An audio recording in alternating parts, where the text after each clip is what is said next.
গাড়িটা ফার্স্ট ইমপ্রেশনে কিন্তু চালাইতে টোটালি অন্যরকম ফিলিংস। একটু ভিতর থেকে অন্ধকার লাগে গাড়িটা চালাইলে। আপনাদের বনেটটা বড় হওয়ার কারণে সামনে লেন্থ একটু অসুবিধা লাগতে পারে।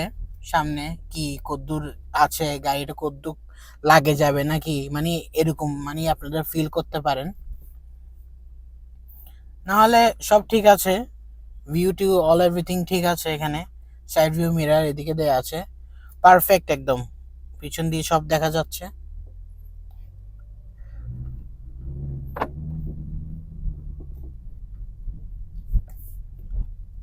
এটার ব্রেকটা অনেক ভালো, গাড়ির পুশ করলে খুবই ভালো, ইনস্ট্যান্ট পিক করে, ইনস্ট্যান্ট পিক আপ গাড়ির, ইনস্ট্যান্ট। ব্রেক করলে কিন্তু জায়গায় দাঁড়া যায়, ইনস্ট্যান্ট পিক আপ দেওয়ার পর ব্রেক করলে কিন্তু জায়গায় দাঁড়া যায় গাড়ি। আর একটা দিই ছোট পিক আপ,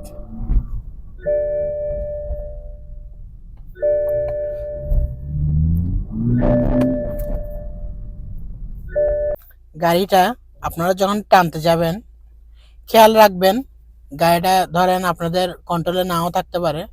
আপনারা ধরেন পুশ করতে যখন যাবেন গাড়িটা একটু ধাক্কা মারবে, ধাক্কা মারে মেরে স্পিডটা উঠবে। একদম আপনাদের একদম খোলা মাঠ থাকতে হবে গাড়িটা পুশ করার জন্য।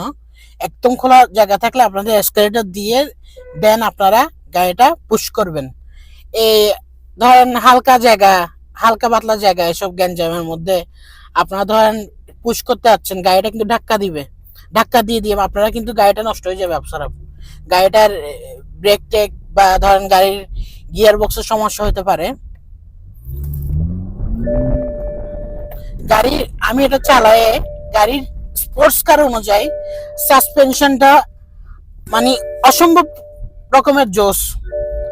গাড়ির সাসপেনশনটা অনেক ভালো, নিচে লাগেই না কোনো জায়গায়, গাড়িটা কোনোখানে নিচে লাগবে না। গ্রাউন্ড ক্লিয়ারেন্স কিন্তু অসম্ভব পরিমাণ ভালো গাড়ির, অসম্ভব পরিমাণ।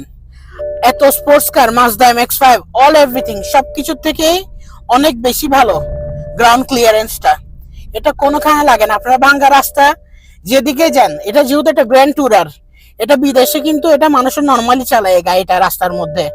এটা কিন্তু এমন ওরকম স্পোর্টস কার, এটা হচ্ছে আরামদায়ক স্পোর্টস কার। আপনারা যেন সিটিতে আরাম করে ড্রাইভ করতে পারেন। এটা সাসপেনশন অল এভরিথিং খুবই ভালো, খুবই জোস গাড়িটা চালাইতে।